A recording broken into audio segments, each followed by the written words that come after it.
Hey everyone! In this video I'd like to show you how to make amazing and delicious mashed potatoes in a professional way, how chefs make them in restaurants. There are a couple of secrets and many people don't know about them, and these secrets allow your potatoes to be really fluffy, delicious and just amazing. That's one of my favorite dishes, side dishes. So for this recipe you will need potatoes, preferably starchy potatoes, but you can use wax potatoes if you want, that's totally fine. You will need a cooking pot, strainer, find my strainer, or a ricer, which is better, but since I don't have a ricer I'm gonna use the strainer. Milk, the more fat it contains the better, but you can use any milk. It will impact on the taste, so if you use tastier milk, if you have farmer's milk, that would be really nice. And butter, it should be cold or room temperature, but please no, not melted butter. So let's start by washing the potatoes. If they're like dirty, use this sponge with this harsh surface to remove all the dirt or all the soil if it has any, so it will make it really white and clean, just like that.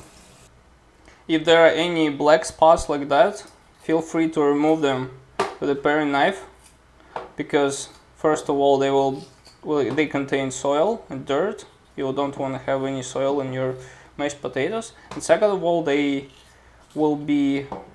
will give some bitterness, so it's important to remove all these black spots. At the same time we're gonna leave most of the skin, because it's much better to cook potatoes in skin. The skin preserves nutrients and allows the potatoes not to give away too much starch in water. So all professional chefs, they make potatoes, they cook potatoes in skin. I mean, you can make mashed potatoes without skin, okay? It's gonna work, but it's not gonna be as delicious as it could be. Okay, the potatoes are ready.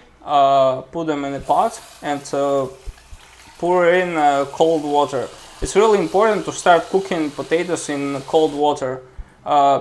To be honest, I don't know why exactly in scientific terms, but all French chefs, they recommend doing this. That's what they do. They start cooking in cold water. I also compared, I did some experiment, and when I put potatoes in hot water, it wasn't as good, as tasty as in cold water. I don't know why, what's the chemistry behind this, but that's my experience, that's what I do. You can salt the water, it's fine, or you can not salt it. I prefer to salt potatoes in the end to adjust the salt better. Put them on high heat and wait until it reaches around 90 degrees Celsius. So you don't wanna boil it, you just need to bring it to a simmer. That's another secret. So if you reach the temperature around 80-90 degrees C and keep it like that, it will preserve a lot of nutrients inside the potatoes and a lot of flavor, and the end result will be much better. So I'm gonna bring it to this high temperature and then I'll show you what to do next. It's been around 2 minutes. It's about to boil. So it's around 80-90 degrees. It's better if you have a thermometer. I don't have one at the moment, but if you have, feel free to use one, and like a kitchen thermometer, and just adjust the temperature according to that. So I reduced the heat, so this appliance allows me to keep it at the right temperature without overheating, and cook this for about an hour, 50 minutes, an hour, until the potatoes are completely soft. I understand it's a lot of time, but trust me, it will provide a really great result. If you don't really have so much time, if you just don't wanna spend as much, well, okay, you can cut the potatoes and cook them just in the same way. Like you can cut them in 4, 5, 8 pieces, but it's not gonna be as good. So it's better to keep the potatoes whole, and which allows them to preserve all the nutrients. So cook this for about an hour. Okay, it's been around an hour, a little more than an hour. As you can see, the potatoes are fully cooked. So what we need to do right now is to make the mesh, to mash them. Strain the water, leaving some of water in a bowl. Then you need to bring the milk to a boil. It's around 200 milliliters, 200 grams. So it should be hot. The milk should be hot, that's really important. And then I'm gonna show you how to mash them.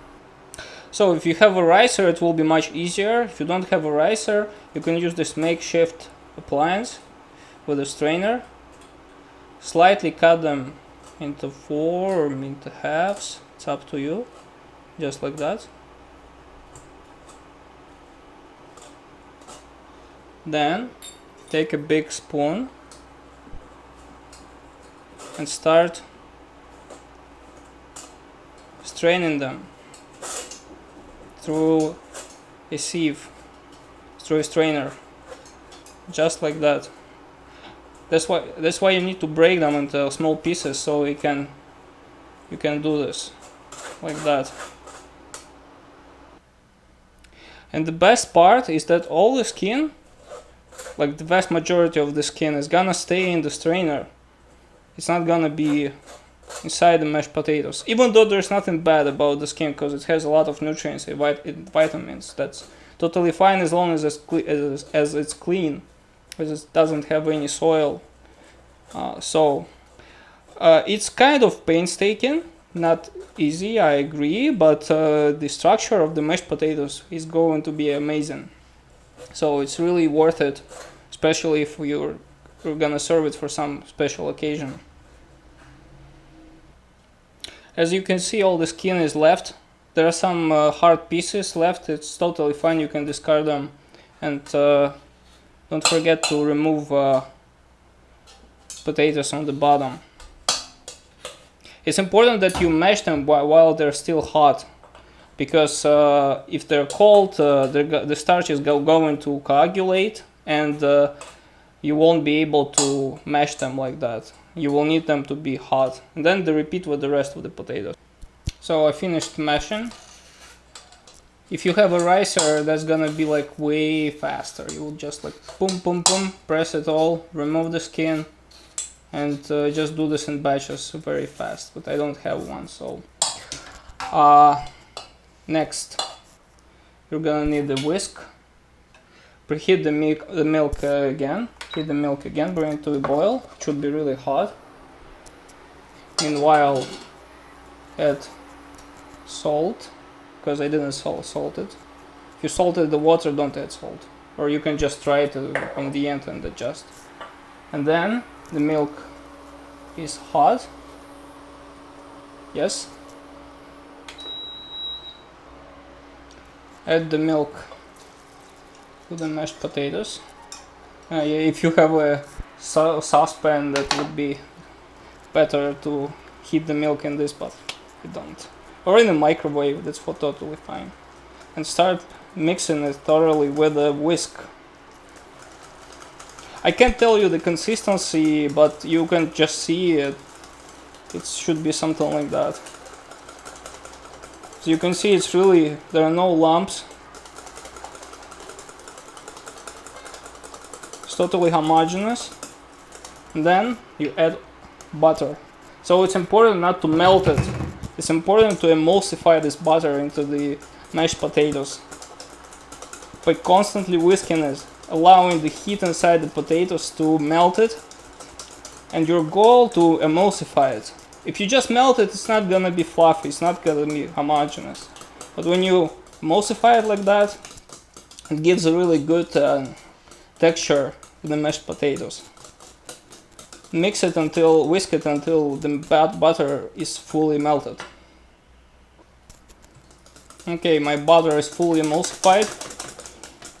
You can see this glossiness. That's what the butter gives, emulsified butter gives to the mashed potatoes. We will not need this reserved water, but we just put it just in case if the mashed potatoes are too dry. Let me try this. That's really good. I like the taste. As you can see, the structure is glossy.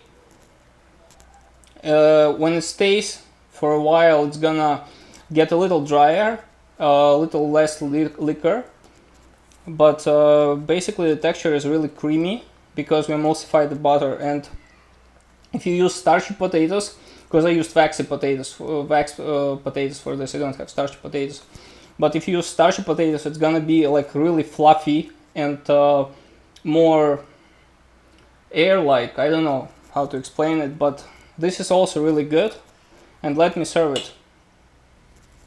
And here's the serving, very simple serving, just greens and chopped greens and the leaf.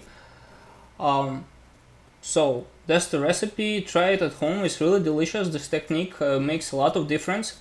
And if you have fluffy potatoes, starchy potatoes, it's gonna be really fluffy. The end result is going to be very fluffy, not as creamy as this one, but also good looking and attractive. So try this at home. It's really delicious. I hope you like it. Thank you for watching. If you like the video, give it a like. And yeah, that's it. Thank you for watching.